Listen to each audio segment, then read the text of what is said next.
Hello crafters, this is Yana Smakula. Welcome back to my channel. I love to color. I love to color my stamped images, I love to color my die cuts, and I love to use all the different mediums out there that are available for coloring. But I also love to color with paper. In this video, I'm going to show you how you can color with paper using the inlay die cutting technique and colored cardstock.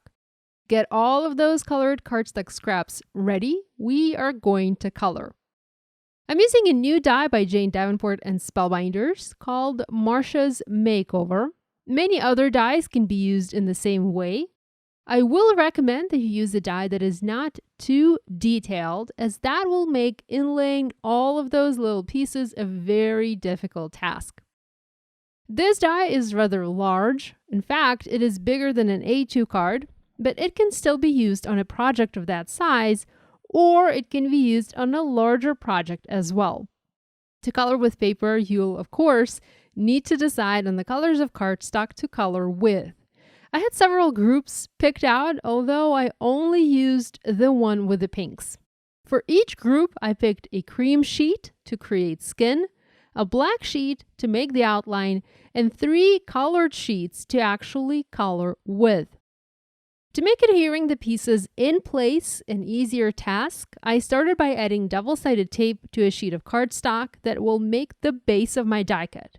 I first used a white cardstock, but later on I discovered that using black cardstock works better, as it hides any imperfections you might have when inlaying the pieces together to color your images. If you have a black die cut outline, I suggest you go with a black base. But if you have a white outline, do go with a white base.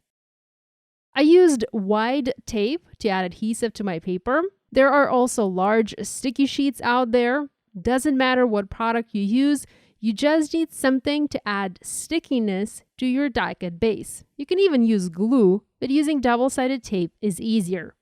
Next, I've positioned the die on the paper with the adhesive facing up and die cut this shape out in my die cutting machine. I've already die cut the outline for this piece from black cardstock, and I'm going to adhere it to the white base to begin coloring. Before I do that, I want to clean it up a little bit.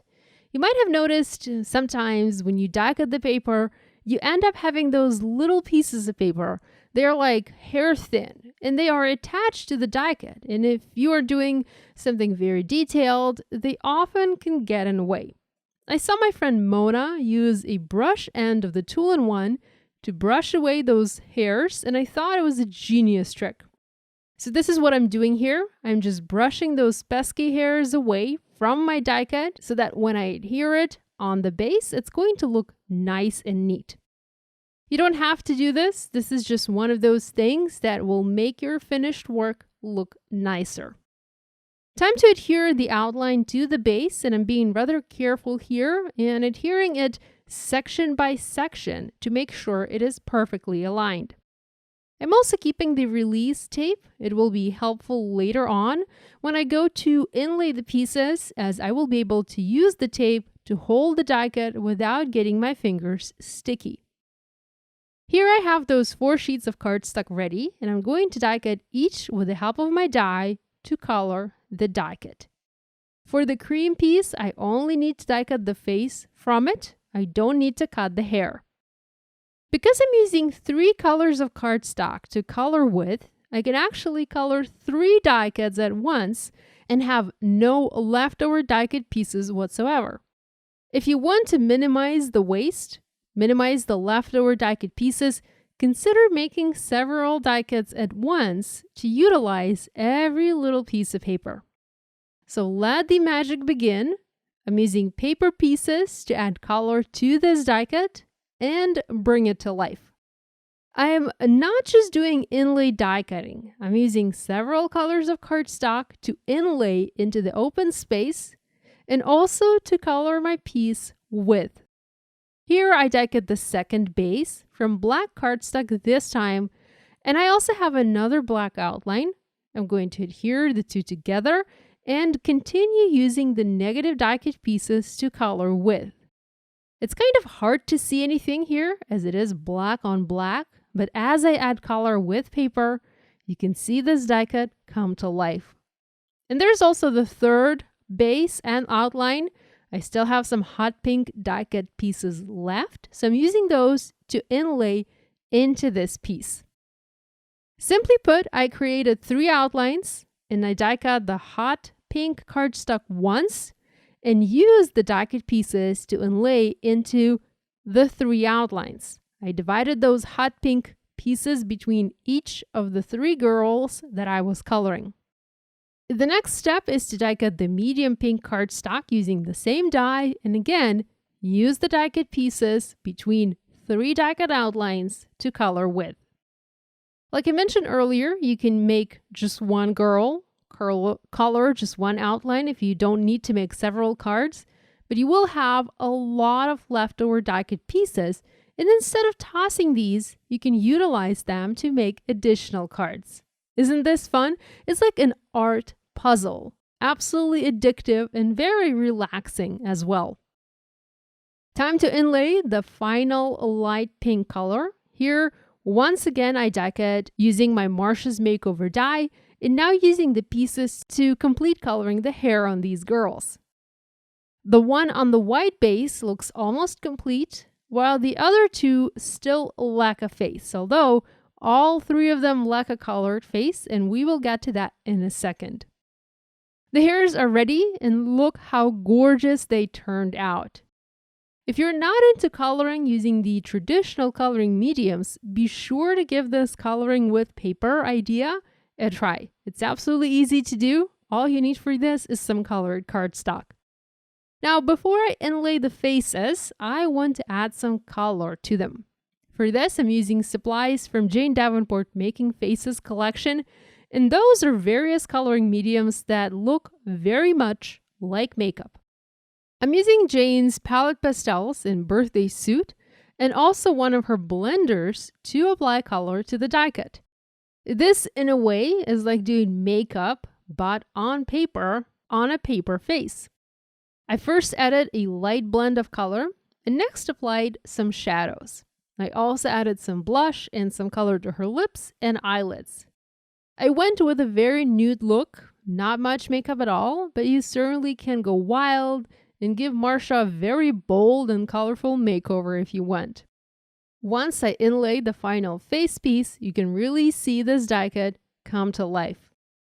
Here I went a bit darker. I wanted to have a darker skin tone, perhaps some tan, and so I used darker pastels from this same set.